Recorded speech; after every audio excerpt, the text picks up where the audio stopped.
Sa video na ito ay pag-uusapan po natin ang isang mainit na balita na siguradong ikakakaba at ikatutuwa ng maraming Pi Network users hindi lamang dito sa Pilipinas kundi sa buong mundo. Yan, isa sa publiko na raw ang source code ni Pi Network at tuluyan na raw nilang isinara ang central node ng kanilang network. Ito ay tinuturing na malaking hakbang patungo sa decentralization. Pero ang tanong, ano nga bang ibig sabihin nito?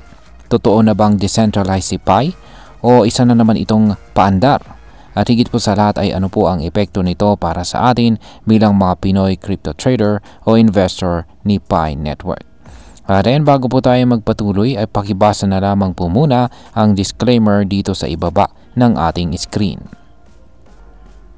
At ayan, simulan po natin sa unang katanungan kung bakit po isinara ng Pi Network ang kanilang central node. Ayan. Mga crypto, napakahalaga po ng balitang ito. Ang central node ay parang centralized na utak or command center ng isang blockchain. Dito po kasi dumadaan ang lahat ng control at saka desisyon. Sa madaling salita, kung ang isang blockchain ay may central node, hindi pa ito tunay na decentralized. Isa pa, pwedeng manipulahin ang mga transaction o kontrolin ang buong system mula sa isang lugar. Kaya napakahalaga ng ginawa ng Pi Network kung saan ay isinara na po nila ang kanilang central node. Ang sabi po ng Pi Core team, ito ay bahagi ng matagal na po nilang pangakong transition mula sa pagiging centralized papunta sa pagiging tunay na decentralized blockchain. Ayon pa sa kanila, kasabay nito ay ilalabas na rin nila ang source code kung saan ay ibig sabihin ay makikita na ng publiko kung paano talaga gumagana ang system.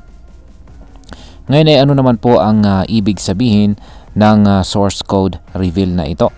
Ayan, pag sinabi po nating source code, ito ang mga linya ng computer program or instructions na bumubuo sa mismong sistema ng isang crypto o blockchain. Parang blueprint ito ng bahay. Dito mo makikita kung paano po itinayo ang kanyang system. Kapag isinapubliko na ito, lahat ng developers sa buong mundo ay pwede nang silipin, aralin at saka i-verify kung legit ba talaga ang sinasabi ng Pi na sila ay secure, transparent at saka decentralized. Sabi nga ng isang Web3 researcher, no more FUD about centralized scams or hidden logic. Yan, ibig sabihin ay wala na pong puwang ang mga haka-haka o duda kung may tinatago ba si Pi o kung may sikreto silang control. Kaya lahat ay open na po sa community.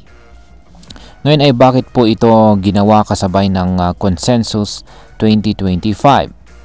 Yan mga ka-crypto, ang Consensus 2025 ay isa sa pinakamalaking blockchain event sa buong mundo. Dito po nagsasama-sama ang mga kumpanya, developers at saka investors para pag-usapan ang kinabukasan ng Web3 crypto at saka blockchain technology.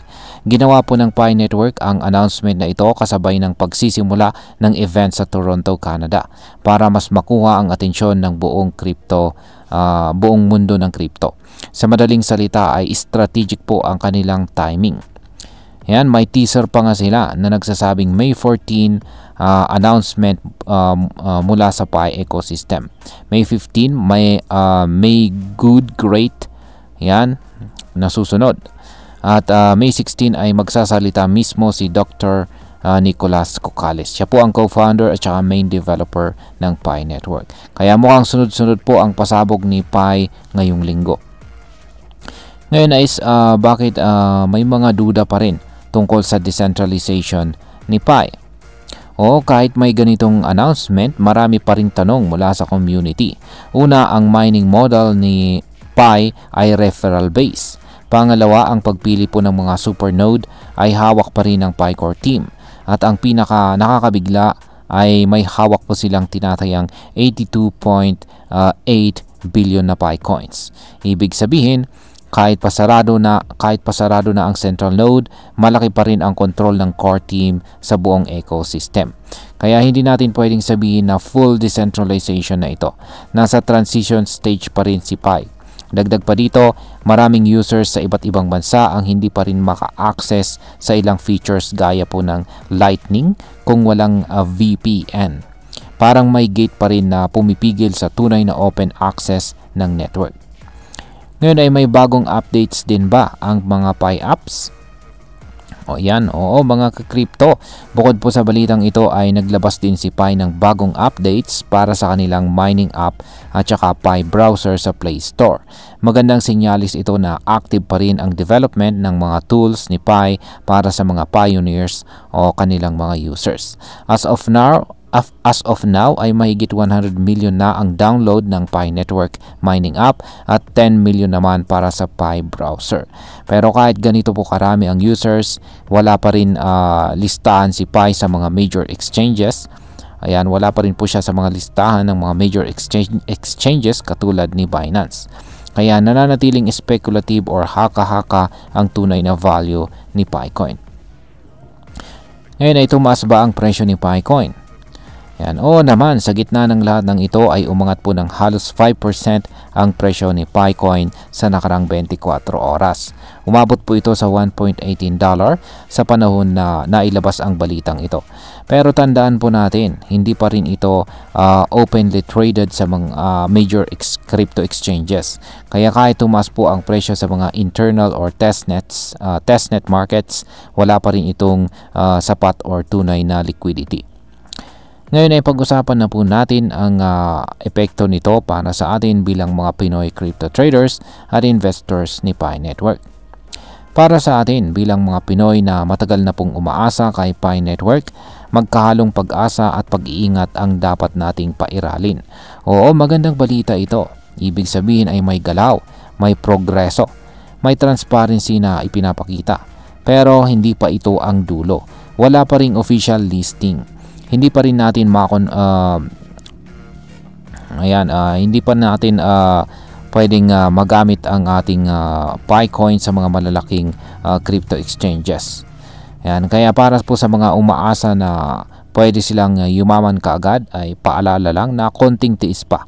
Ang tunay na epekto nito ay nagkakaroon tayo ng kaunting kumpiyansa na ang Pi Network ay talagang may layuning lumipat sa pagiging open at saka decentralized. Pero kailangan pa rin nating maging mapanuri. Yan, bilang panghuli ay ang masasabi ko naman tungkol dito ay sa totoo lang ay impressive po ang galaw ni Pi sa linggong ito. Ang pagsasara po ng central node at ang planong paglabas ng source code ay hindi po basta-basta. Ibig sabihin ay handa na silang ipakita kung ano ba talaga ang tunay na nasa loob ng kanilang system. Pero kahit ako, mananatiling neutral at saka mapanuri. Hanggat hindi pa available ang open trading at hindi pa listed sa mga major exchanges itong si Pi, hindi pa ito maituturing na full-fledged cryptocurrency. Kung meron ka pong Pi coins, hawakan mo muna. Abangan mo ang mga susunod na balita ngayong Consensus 2025 week. Pero huwag kang magpapaloko. Hindi porke may announcement na yayaman ka na kaagad. Sa uli ay matalino at edukado dapat ang bawat investor. At yan. Hanggang dito na lamang po tayo sa video na ito mga ka-crypto. Marami pong salamat sa panonood. Ingat po tayo lagi at God bless po sa ating lahat.